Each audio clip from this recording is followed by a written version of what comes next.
Salut à tous et bienvenue sur la chaîne Le Coach. Dans cette vidéo, on va faire l'analyse de la finale de la Coupe du Monde des clubs qui a opposé Chelsea au Paris Saint-Germain et qui s'est conclue par la victoire de Chelsea 3-0. On attaque directement dans le vif du sujet avec les points clés tactiques qui ont fait la supériorité de Chelsea sur cette rencontre. Dès le début de la rencontre, les Blues réalisent un pressing assez haut sur le terrain, sans pour autant être vraiment agressif. Enzo Fernandez est immédiatement sur Vitinha lorsqu'il touche le ballon. Et même si Vitinha fait la passe, Enzo reste avec lui. Car si vous ne le voyez pas, tous les autres sont pris au marquage. Sur cette photo, on voit clairement que tous les milieux de terrain du Paris Saint-Germain sont pris au marquage individuel. Et les défenseurs des Blues, à l'image de Cucurella, n'hésitent pas à suivre Doué lorsqu'il descend pour proposer des solutions. Et dès que le ballon arrive à Doué, immédiatement les Blues montrent une certaine agressivité sur le porteur de balle. Ce qui oblige les Parisiens à revenir derrière et on retrouve Vitinha avec le ballon qui essaie de combiner avec Ruiz dans l'axe et à nouveau les Blues viennent enfermer les Parisiens. Avec un 3 contre 2, les Parisiens sous pression perdent facilement le ballon proche de leur surface de réparation. Le système de pressing des Blues est vraiment intéressant car il est tactiquement mis en place et de façon très intelligente. Pour se débarrasser du marquage d'Enzo,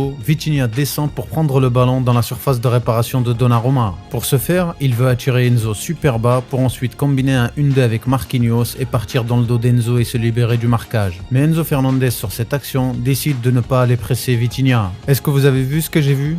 Allez, je la remets une seconde fois. Vitinha descend pour demander le ballon et Enzo Fernandez le laisse et ne vient pas le presser. Car dans une situation aussi basse, c'est un autre joueur qui va aller presser Vitinha. James qui est au marquage de Ruiz dans l'axe. Avant même que Vitinha ne touche le ballon, dès qu'il l'a vu descendre, il a commencé déjà à engager l'accélération pour aller le presser. Pendant qu'il montait pour aller presser Vitinha, il regarde en arrière pour parler à son coéquipier en défense centrale et lui dire de prendre Fabian Ruiz. Fabian Ruiz croyait profiter de l'espace libre dans le dos de la deuxième ligne du pressing des Blues, mais en réalité Chalobah va sortir de la ligne de défense pour venir le prendre au marquage. Et de son côté, Enzo maintient une position de marquage de zone car il est en infériorité numérique face à Marquinhos et Vitinha, en attendant l'arrivée de Reece James. L'Anglais arrive et met directement la pression sur Vitinha, ce qui permet de libérer Enzo qui fonce immédiatement pour réaliser le pressing sur Marquinhos. La coordination du pressing est parfaitement réalisée par les Blues de Chelsea et sous la pression, la défense des Parisiens n'a d'autre choix que de dégager le ballon devant. Et même s'ils arrivent à trouver un attaquant en pivot, celui-ci est immédiatement pris au marquage par le défenseur central qui le gêne lors du contrôle et le ballon est récupéré par Palmer avant même qu'il passe le milieu de terrain. Et on verra cette séquence à plusieurs reprises. À nouveau, Vitinha est trouvé, il est immédiatement pris au marquage par Enzo Fernandez, Reece James est sur Ruiz et dès que le ballon arrive à Vitinha et qu'il cherche à combiner avec Marquinhos, alors immédiatement Reece James lâche le marquage sur Ruiz et fonce sur Vitinha car Enzo va lâcher le marquage sur Vitinha pour aller sur Marquinhos. Et encore une fois, l'Anglais fait la communication à ses défenseurs pour prendre au marquage Fabian Ruiz. Chalobah voulait sortir pour aller enfermer Ruiz, mais Palmer vient dans l'axe pour enfermer l'international espagnol et communique à Chalobah de reculer. Et pendant ce temps-là, les Parisiens sont en train de se faire enfermer par le pressing des Blues et Caicedo qui vient mettre un bon tampon physique agressif dans le dos de Neves et les Parisiens perdent le ballon. Mais l'arbitre siffle faute. Face à ce pressing extrêmement intelligent et super bien coordonné de la part des Blues, les Parisiens ont beaucoup de mal à développer leur jeu. Surtout que l'agressivité du pressing des joueurs de Chelsea est fait par intermittence. Mais on y reviendra plus tard.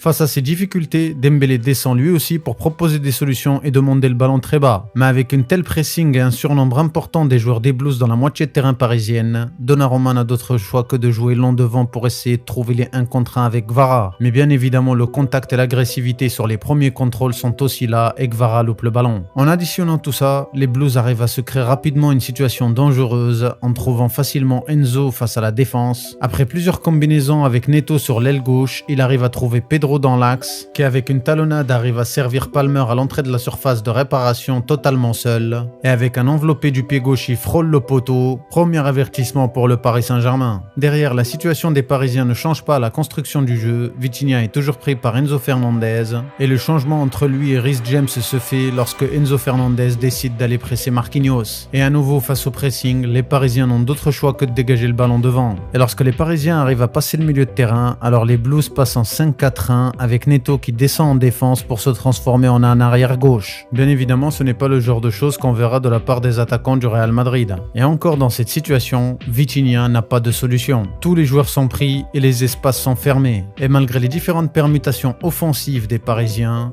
les Blues de Chelsea font aussi des permutations défensives pour suivre et faire fermer les espaces. Et si les Parisiens essaient de trouver un coéquipier dans le dos de la première ligne des Blues, alors immédiatement un des milieux de terrain ici Reece James fonce immédiatement sur Dembélé. Et face à la pression importante des Blues et leur agressivité au milieu de terrain, les Parisiens perdent le ballon. À présent, on va voir comment les joueurs de Chelsea arrivent à contrer le pressing parisien. Et là aussi, c'est très tactique. Tout le monde a bien remarqué que lorsque les Parisiens réalisent un pressing sur la défense de Chelsea, alors le gardien de but va chercher à jouer lent sur l'aile droite pour essayer de trouver Palmer. Et vous avez bien raison. En trouvant Palmer, ce qui attire Mendes et permet à Pedro de plonger dans le dos de Mendes et attire ainsi Beraldo, ce qui crée un espace énorme entre les deux défenseurs centraux, Marquinhos et Beraldo. Ce qui permet à Palmer de trouver facilement Enzo Fernandez dans l'axe et de lancer Pedro. Mais si vous avez remarqué tout ça, alors vous avez forcément dû remarquer que l'arrière droit de Chelsea, Gusto, montait très haut sur le terrain aux côtés de Palmer pour mettre la pression sur Mendes et avoir des situations de 2 contre 1, ce qui obligeait Kvara à reculer pour essayer de prendre au marquage Gusto. Et forcément, le pressing des Parisiens était inefficace car Dembélé se retrouve seul à presser contre 3 joueurs. Et très souvent, Palmer va rentrer dans l'axe pour essayer d'attirer et faire descendre avec lui Mendes super bas, ce qui permet de créer un espace énorme sur l'aile droite pour Gusto qui est totalement libre. Et à Kvara maintenant d'essayer de couvrir l'espace libre laissé par Mendes. Pour régler cette situation du pressing inefficace des Parisiens, Fabien Ruiz essaye de prendre Gusto au marquage et laisser Kvara monter sur Chalobah, ce qui oblige Gusto à descendre et à être au contact de ses coéquipiers pour essayer de développer le jeu. Mendes est tranquille, il n'a que Palmer à prendre, mais en réalité c'est totalement faux. L'objectif des Blues est de réellement mettre la pression sur Mendes et sur sa zone. Avec la descente de Palmer et le suivi de Mendes, l'espace est libre dans son dos et immédiatement Caicedo joue lent dans le dos de Mendes pour trouver Pedro qui prend la profondeur et qui attire Beraldo. Mais en réalité, ce n'est pas le seul moyen pour les Blues de contrer le pressing parisien. À plusieurs reprises, ils ont contré le pressing parisien dans l'axe en trouvant Enzo Fernandez qui descend et qui attire avec lui Marquinhos et qui combine immédiatement en une touche de balle pour lancer Caicedo dans le dos du pressing parisien et qui par la suite sert Palmer sur le côté privilégié des joueurs de Chelsea, l'aile droite, ce qui donne une situation de 3 contre 3 au milieu de terrain. À nouveau, le pressing des Parisiens est contré dans l'axe avec un long ballon à ras de terre pour trouver Pedro qui est descendu dans l'espace libre dans le dos du pressing parisien,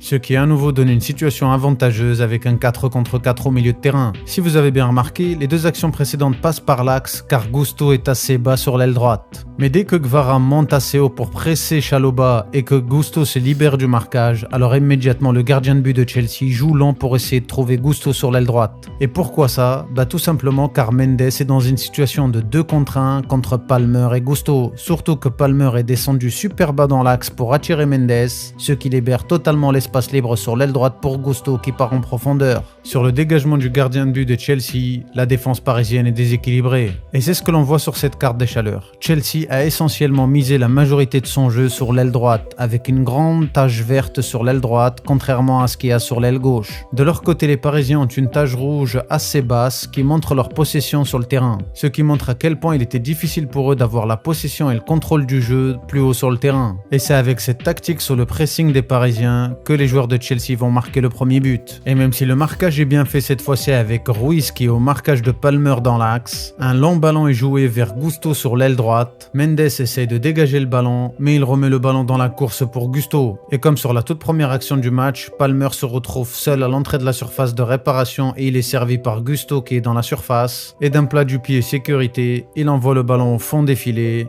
1-0 pour Chelsea. Après ce premier but, le pressing de Chelsea ne s'arrête pas et il continue d'essayer d'empêcher le développement du jeu parisien très haut sur le terrain en montrant beaucoup d'agressivité sur le porteur du ballon dès que le ballon arrive dans l'axe. Et c'est de cela dont je parlais quand je parlais d'intermittence dans l'agressivité. Lorsque le ballon est très bas, tout va bien. Mais lorsque le ballon arrive à un joueur dans l'axe, alors immédiatement il montre beaucoup d'agressivité sur le porteur du ballon pour l'obliger à jouer vers l'arrière. Cette haute agressivité a pour objectif de mentaliser les Parisiens et de leur faire peur. En plus de cela, Vitinha n'a aucune solution et il est toujours sous surveillance rapprochée, ce qui ferme toute solution de développement du jeu parisien. Car, comme l'a très bien compris le coach des Blues Enzo Maresca, Vitinha est une pièce maîtresse du plan de jeu de Luis Enrique. Et si on le laisse jouer, alors il trouvera facilement des solutions de passe et il déstabilisera le bloc adverse. Comme ici où la permutation se fait entre Fabien Ruiz et Dembélé, et Ruiz est trouvé facilement en profondeur dans le dos dos de la défense, mais le gardien des Blues dégage le danger. Face à cette situation, Dembélé est descendu à plusieurs reprises pour proposer des solutions et contrer le pressing des Blues, et même s'il est suivi de près par son opposant direct, c'est de lui que vont venir les premières occasions dangereuses du Paris Saint-Germain. En arrivant à profiter de l'espace libre entre les lignes pour être trouvé facilement par un coéquipier, et se faufiler dans l'axe pour trouver Doué sur l'aile droite, qui a un 1 contre 1 contre Cucurella qu'il arrive à dribbler et passer pour frapper, mais le gardien arrête la frappe. C'était la première occasion dangereuse du Paris Saint-Germain. Derrière, un nouveau Dembélé est trouvé dans l'espace libre sur l'aile droite, et immédiatement il sert Fabien Ruiz qui plonge dans le dos des défenseurs, car Gvara est descendu dans l'axe en attirant Chalobah, et Ruiz a profité de l'espace libre laissé par Chalobah pour prendre la profondeur. Ruiz réalise un centre parfait au second poteau pour Désiré Doué. Hakimi est au point de pénalty. Doué fait feinte de frapper et sert Hakimi, mais Cucurella a bien lu le jeu et récupère le ballon. C'était une seconde occasion dangereuse du Paris Saint-Germain, encore une fois qui est passée par Ousmane Dembélé. Et c'est aussi le cas sur cette action, avec Ousmane Dembélé qui descend à nouveau le long de la ligne de touche sur l'aile droite de Chelsea pour attirer avec lui Gusto. Derrière, Gvara descend pour attirer Chalobah et immédiatement il prend la profondeur dans le dos de Gusto et il est servi par Dembélé. Mais Chalobah lit bien le jeu et dégage le danger grâce à un tacle défensif. Avec Ousmane Dembélé comme second créateur de jeu, il y a forcément aussi des pertes de balles. Surtout lorsque le bloc adverse est en 5-3-2, avec Palmer et Neto qui sont descendus dans la défense pour se transformer respectivement en arrière droit et arrière gauche. Bien évidemment, ce n'est pas les attaquants du Real qu'on verra faire ça. De son côté, Mendes est monté sur l'aile gauche et Dembélé est organisateur bas avec Vitinha. Et ici, sur cette action, la passe de Dembélé est interceptée par les joueurs des Blues, ce qui déclenche immédiatement la montée de Palmer sur l'aile droite et il est servi par le défenseur central Colwill qui était monté au milieu. Palmer accélère jusqu'à l'entrée de la surface de réparation parisienne. Pedro dédouble avec Palmer pour mettre Vitinha dans une situation de 2 contre 1. Palmer feinte la passe dans la course de Pedro, ce qui fait reculer Vitinha et libère Palmer qui se positionne à l'entrée de la surface de réparation parisienne. Et il réalise exactement la même frappe que sur le premier but. Un plat du pied petit filet, 2-0 pour Chelsea. Après ce second but, les problèmes du pressing parisien ne sont toujours pas réglés. Même Gvara qui monte sur Chalobah ne suffit pas. Mendes est toujours sous la pression des deux joueurs des Blues avec Palmer et Gusto. Et lorsque le pressing est réalisé sur le gardien de but des Blues, alors Palmer descend pour demander le ballon dans le dos du pressing parisien. Et cette action se reproduit à maintes et maintes reprises. Et le gardien de but des Blues a plusieurs solutions. Soit trouver Palmer qui descend, soit lancer Gusto en 1 contre 1 contre Mendes. Ce qui fait que Mendes ne sait pas quoi faire, soit descendre pour suivre Palmer, ou rester en arrière et laisser Palmer seul et rester au contact de Gusto. Et face à cette situation, le Portugais se plaint et fait des remarques à Luis Enrique et à Gvara. Luis Enrique fait signe que c'est un milieu de terrain qui doit venir le soutenir. Alors Mendes communique à ses milieux de terrain qu'il a besoin de soutien. Mais cela ne changera rien car les milieux de terrain parisiens et les attaquants sont prêts au piège. Et 10 minutes plus tard, c'est le 3e but de Chelsea, avec à nouveau la même action. Gvara qui va aller sur Chalobah et le gardien joue long dans le dos de Gvara pour trouver Gusto. Derrière, même si Gvara revient sur Gusto pour fermer le jeu, Chalobah trouve Palmer qui est descendu dans l'axe. Immédiatement, Gusto est monté pour accompagner Palmer. C'est une situation de 2 contre 1 contre Mendes.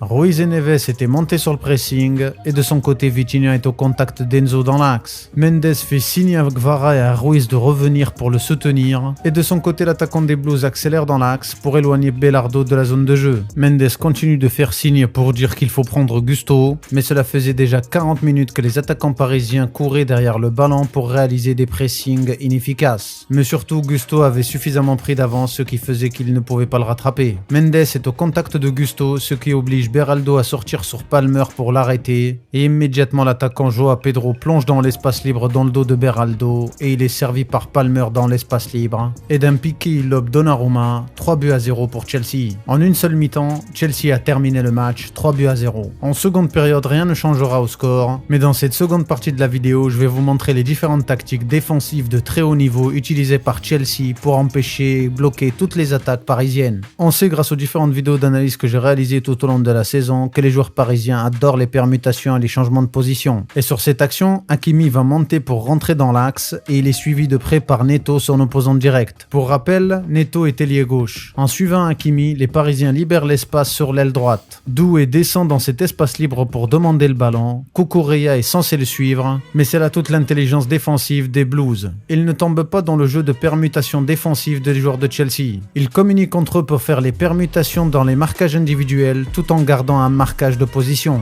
Neto livre Hakimi à Cucurella et Cucurella livre Doué à Neto. Et c'est le cas aussi lorsque les Parisiens essayent de créer le surnombre sur un côté. Comme je l'ai montré contre le Real Madrid, le triangle des Bermudes réalisé sur l'aile droite permettait aux Parisiens de déstabiliser le bloc défensif des Madrilènes. Mais ici, la concentration des Blues et l'effort défensif réalisé par les joueurs étaient tellement importants qu'ils étaient eux en surnombre et empêchaient l'un des points forts des Parisiens, les combinaisons et le développement sur l'aile droite. Et toujours avec Neto qui descend en tant qu'arrière gauche dans la défense pour apporter du soutien à ses coéquipiers et ne pas les laisser dans une situation difficile. Et c'est le cas aussi sur cette action, avec à nouveau un ballon qui est développé sur l'aile gauche parisienne, qui revient derrière pour essayer de passer sur l'aile droite. Neto qui est au marquage de Doué qui va rentrer dans l'axe pour attirer Neto. Alors la permutation des marquages individuels se fait tout en maintenant un marquage de position. Neto lâche Doué pour aller sur Hakimi et Cucurella lâche Hakimi pour aller sur Doué. Ce qui ferme totalement le jeu des Parisiens sur l'aile droite et leur permutation et combinaison dans leur triangle de jeu est impossible. Avec le retour de Neto en défense en tant qu'arrière gauche, c'est une situation de 4 pour les Blues contre 3 Parisiens. Le jeu de combinaison sur l'aile droite est impossible pour les Parisiens. Le retour en défense des attaquants de Chelsea est un des points forts du système défensif de Maresca et bien évidemment ce n'est pas quelque chose que l'on verra de la part des attaquants du Real Madrid.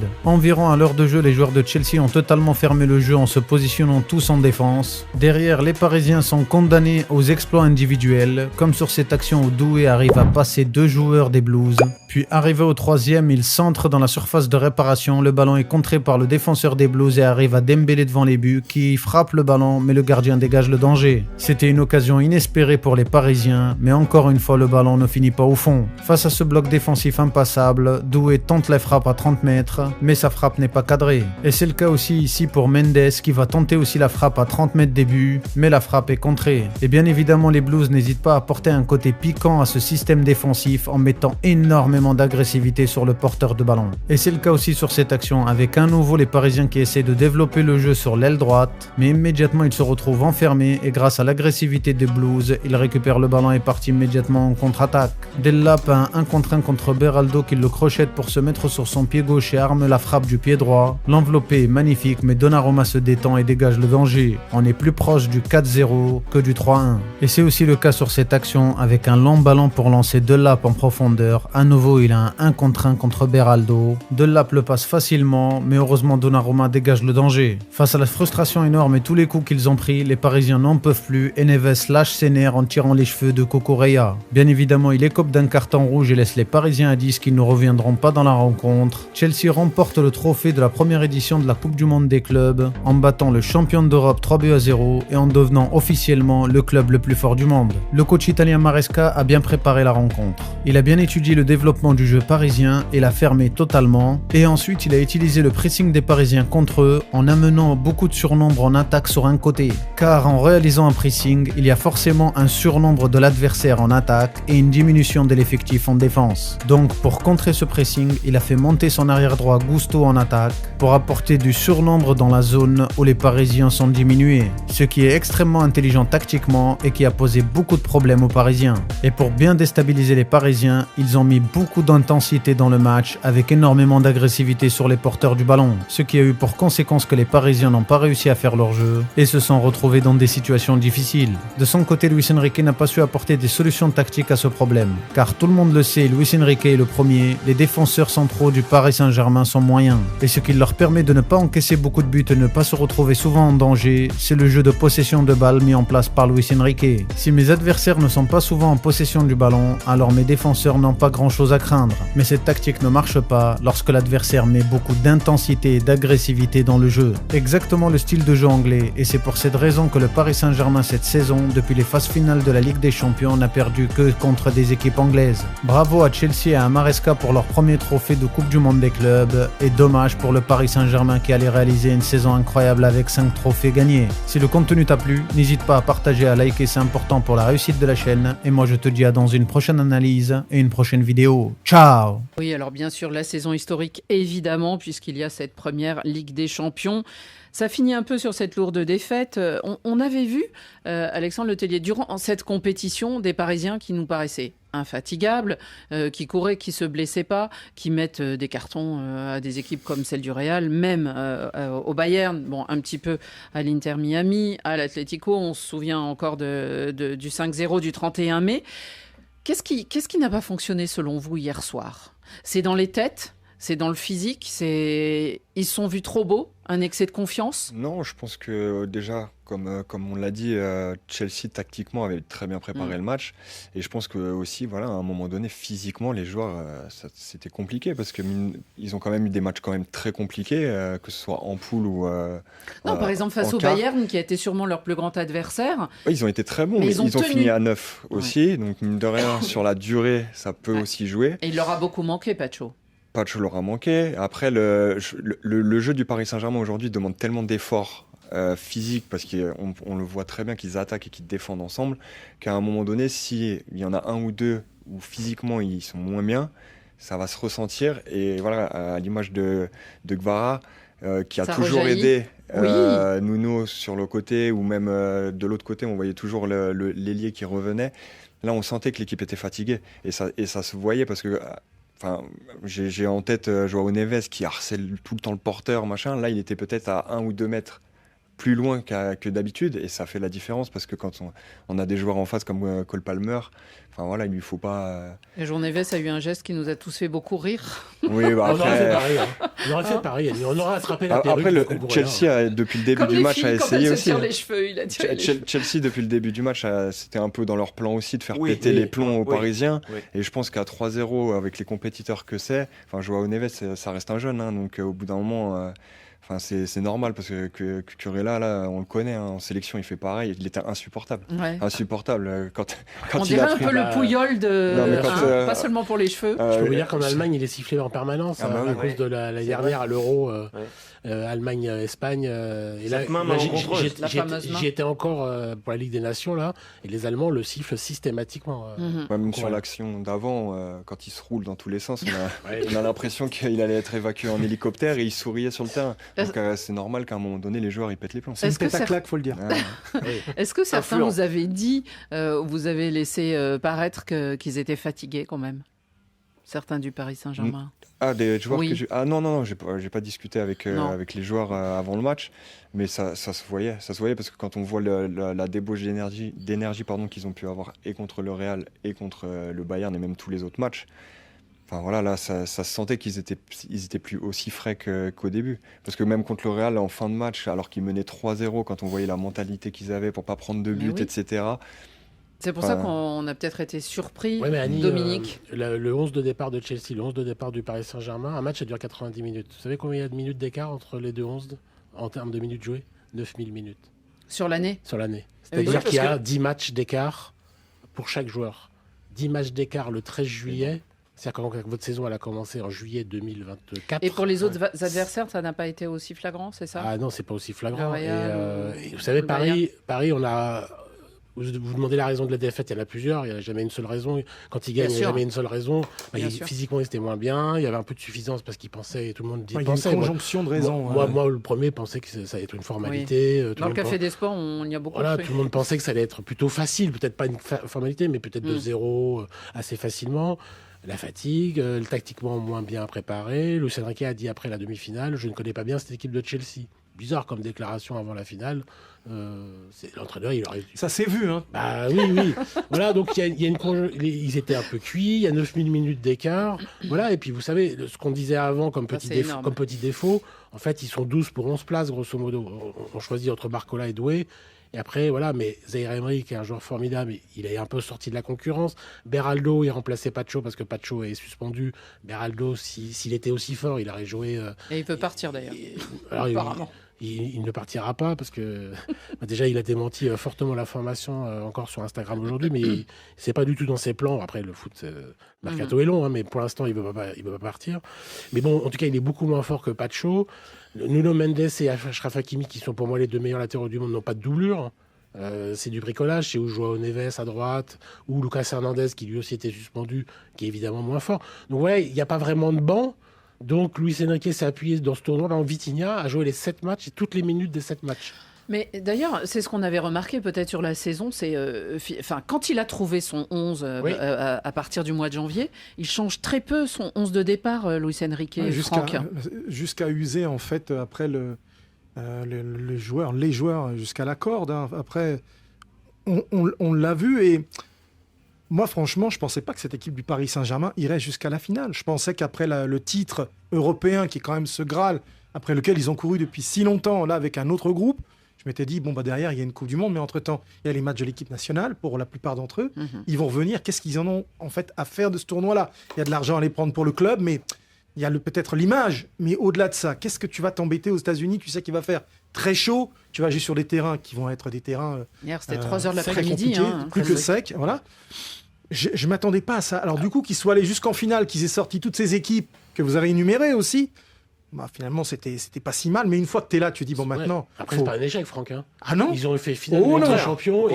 Mais j'ai pas dit ça. Ils sont deuxième du tournoi. Je te dis que je pensais pas que cette équipe, je pensais qu'il y avait un phénomène d'usure physique et donc mental. C'est logique. Non, mais il y a un peu de tristesse, il y a un peu d'amertume parce qu'ils n'ont pas gagné, mais ils sont deuxième sur 32.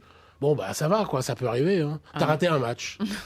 Un trou d'air sur ces 90 minutes, allez.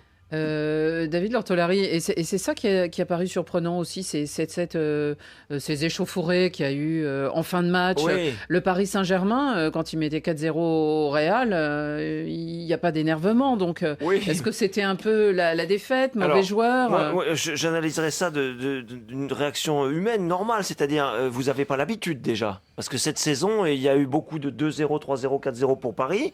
Il y a eu cette sensation d'être un élève parfait.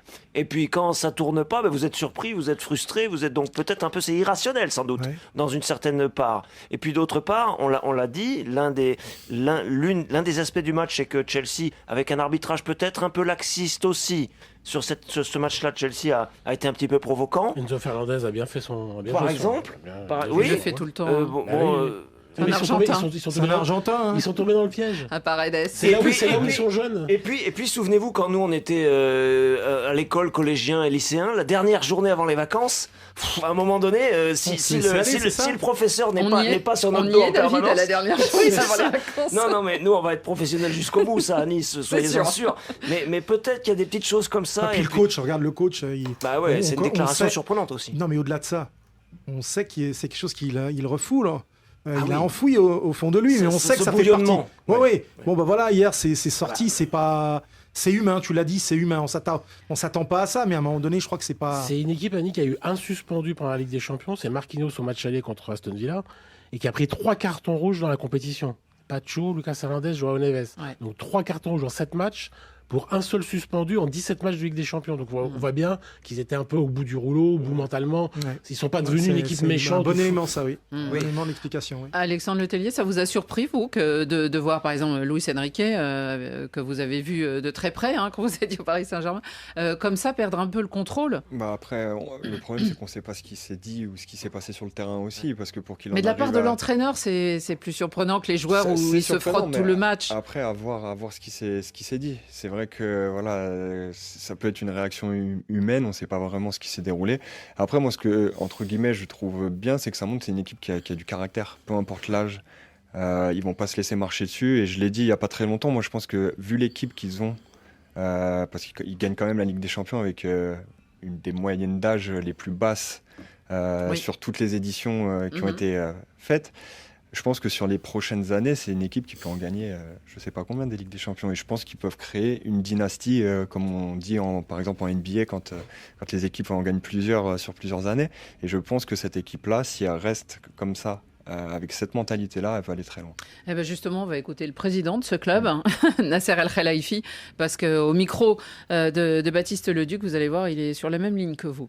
Pour nous, on est très très fiers de ce qu'on a fait cette saison, on n'oublie pas. C'est vrai, on veut gagner cette Coupe du Monde, Club Coupe du Monde, mais le foot, c'est difficile. Les joueurs, les donner tout, mais vraiment, t'es fatigué, très fatigué. Très belle saison, c'est la meilleure saison qu'on a fait, je pense, de l'histoire de le club. On est fiers, je suis fier de mon joueur, mon coach, le staff. Cette défaite, c'est bien pour nous. La saison prochaine, je pense qu'on a la plus jeune équipe de cette compétition. Après, c'est maintenant les joueurs ont besoin de vacances, mais on a une très belle saison. Bon, 4 titres sur 5 pour l'instant, et il y en a un à disputer d'ici peu, le 13 août prochain. Dans un mois. David, c'est peut-être un signal d'alarme ? Oui, alors le problème... C'est-à-dire de pas être sur un nuage trop longtemps. Oui, parce que les sportifs partent souvent de piqûres de rappel. Ça va très bien, puis on s'aperçoit que si on relâche d'1%, l'adversaire est là pour mordre les mollets. Le problème, c'est que là, les Parisiens, ils vont quand même avoir besoin de quelques semaines de vacances. Donc je suis pas sûr qu'à la reprise... Alors ils seront sans doute motivés, ils sont sans doute rafraîchis, mais je suis pas sûr qu'il faille s'attendre à un mois d'août hyper pétillant de cette équipe-là, parce que les joueurs, il peut y avoir des recrutements sans doute, Dominique, c'est ça mieux que moi, les dossiers peut-être en cours, mais l'équipe, elle a besoin aussi de relâcher là maintenant. Donc piqûre de rappel, oui, c'est ce que je me suis dit dans les heures qui ont suivi le match, sauf que ça tombe à la fin de la saison et qu'on va repartir sur quelque chose de tout à fait nouveau. Il y a un truc qui avait alors arrivé souvent et qui est arrivé avec Chelsea, c'est que maintenant toute l'Europe, le monde entier a vu qu'ils étaient forts et tout le monde va les attendre. C'est-à-dire que tout le monde va bien préparer et ils ne vont pas tomber que sur des Vinicius et des Kylian Mbappé qui les regardent passer. C'est-à-dire que... Qui les regarderont peut-être plus passer non plus. Oui, voilà. Donc, même si je pense que Xabi Alonso, il est là depuis pas assez longtemps pour préparer comme il aurait voulu, mais Maresca, il était là depuis longtemps. Et Tottenham, le 13 août, vous parlez de la Supercoupe, ils vont les attendre. Ouais. Et puis la Ligue 1, c'est que la Ligue 1, mais c'est comme la Ligue 1. À Nantes, vous allez voir le 17 août, c'est 4 jours après, et ben ils vont mettre un point d'honneur avec l'entraîneur de Dunkerque qui l'année dernière leur avait fait un peu des misères en Coupe de France. Ils vont les attendre. Vous allez voir que ça va être compliqué parce que maintenant on sait que c'est alors ils ont une telle avance. Il y a un statut maintenant qui n'est plus le même. C'est l'équipe à battre. On sait que c'est la meilleure équipe du monde. On sait que ils ont une énorme chance d'être Ballon d'Or à travers Ousmane Dembélé malgré tout. On va en parler. Donc voilà, ils vont être attendus partout et c'est ça peut-être qu'ils vont découvrir aussi. Mais alors, quelles conséquences de cette défaite quand même en finale et ce 3-0 selon vous? Des mauvaises vacances déjà, au bord de la piscine. Ils vont passer de mauvaises vacances, Annie. Vous pensez? Non, mais il faut la digérer, quoi. C'est toujours mieux de finir sur une victoire. Non, peut-être ça va. Ils étaient partis sur... David parlait du recrutement, ils étaient partis sur une recrue, un défenseur. Peut-être qu'ils vont se dire qu'il en faut peut-être un peu plus. C'est indigeste quand on a pris en finale un 3-0. Alexandre Letellier, on a du mal à digérer ou bon? On n'est jamais content. Après, je pense que voilà, là, les joueurs, ils sont quand même heureux de leur saison. Ils savent comment dire, ils ont l'habitude. La saison, elle a été incroyable, elle a été longue. Et là, je pense que là, ils n'ont qu'une tête, c'est de savourer leurs vacances. Parce que mine de rien, même s'ils n'ont que 3 semaines de vacances, c'est pas 3 semaines pleines de vacances. Parce que tu peux pas trop déconnecter. Il faut remettre le corps en action avant la reprise. Donc voilà, ce qu'on disait, à voir dans quel état ils vont être. Parce que la saison a été tellement longue. Et en plus, ce qu'on oublie, c'est que l'année prochaine, il y a quand même la Coupe du Monde à la fin de l'année. Ça va faire énormément de matchs. Qui les concerne presque tous. Qui les concerne presque tous. Mais d'un côté, c'est pas plus mal parce que justement, ça va les obliger à toujours être au mais moi, je vois taquet. Pas comment ils vont faire.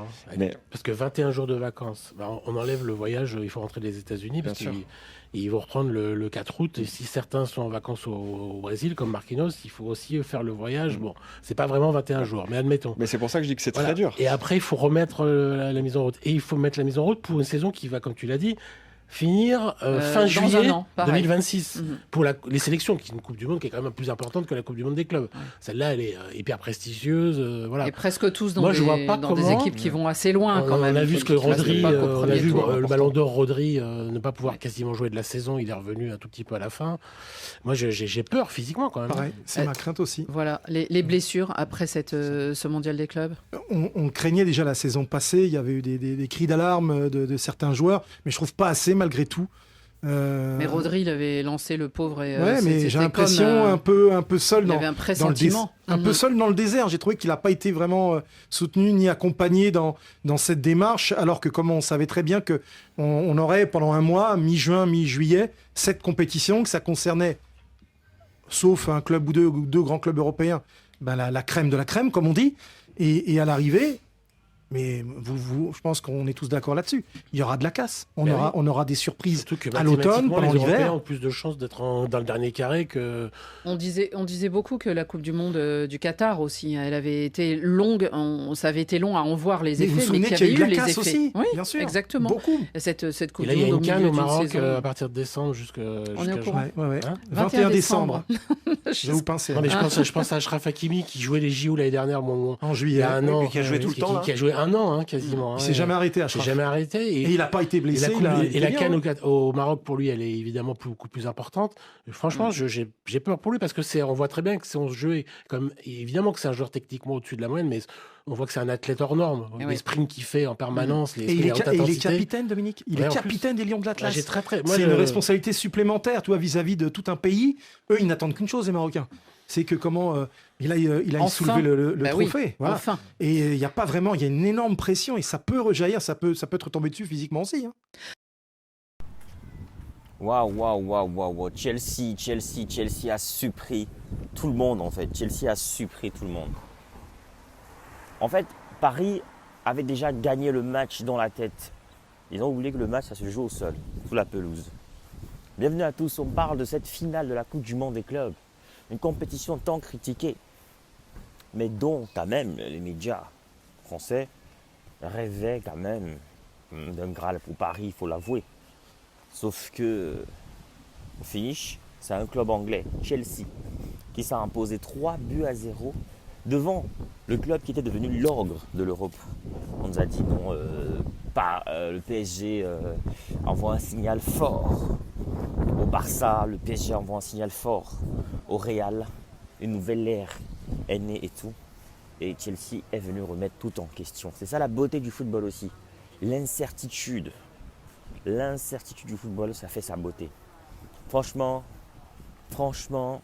waouh. Mais quel match, bravo Chelsea, bravo Blues.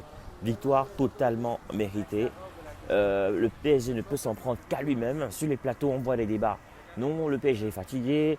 Non, ils sont cuits. Ils ont fait une grosse saison alors qu'ils ont joué le même nombre de matchs approximativement que Chelsea. Donc, c'est un argument qui n'est pas négligeable. Mais ce n'est pas de la faute de Chelsea si les joueurs de Paris sont fatigués. C'est la faute de Paris, c'est la préparation physique. Ok ? Et c'est la gestion de l'effectif. Ça veut dire que sur le plan de la préparation physique, sur le plan de la gestion de l'effectif, Chelsea a mieux géré. Et c'est aussi ça un club de foot. Un club de foot doit être préparé à toute éventualité. Un club de foot doit être préparé à toute éventualité. Donc, vous voulez créer du contenu qui captive, qui informe, vous voulez partager votre expérience, votre expertise avec le monde, vous voulez gagner de l'argent avec ce que vous aimez. Alors, ma formation, elle est pour vous. Cette formation, elle est taillée sur mesure pour vous. Dans cette formation, vous allez apprendre à vous lancer dans la création de contenu, à choisir le bon format, le bon support. Dans ma formation, on apprend à trouver sa niche, on apprend à trouver sa valeur ajoutée, sa proposition unique, sa cible idéale. On apprend plein de choses dans cette formation. Dans ma formation, on apprend à trouver son rythme, on apprend à planifier son contenu, à optimiser son temps tout en restant motivé. C'est une formation accessible à tous, que vous soyez expérimenté, débutant, voilà, que vous vouliez créer du contenu audio, vidéo, écrit ou multimédia. Cette formation, elle est pour vous. Vous devez absolument l'apprendre. Alors cette formation est flexible, vous pouvez la suivre à votre rythme, selon vos disponibilités, vos besoins, vos envies. Elle ne coûte pas cher. 150 € pour tous les résidents en Occident et 75 000 francs pour tous ceux qui résident en Afrique. 75 000 francs CFA seulement. Alors qu'est-ce que tu attends? Souscris rapidement à cette formation parce que les places sont limitées à 50 places maximum et il y aura des formations chaque mois. Chaque formation dure 2 semaines minimum et 1 mois pour ceux qui ont du mal. Il y aura 2 semaines en plus de rémédiation pour essayer d'aider les autres. Alors, appelle ce numéro rapidement et surtout, écris à cet email pour souscrire à cette formation. Voilà, le numéro, je rappelle, 0467 81 59 18, précédé du plus 32. Donc, je reprends, plus 32 0467 ou alors plus 32 467 81 59 18, disponible bien sûr par appel et sur WhatsApp ou alors écrivez-moi tout simplement par mail pour souscrire à votre formation. Donc je vous attends nombreux et les places sont très limitées. Donc à très bientôt.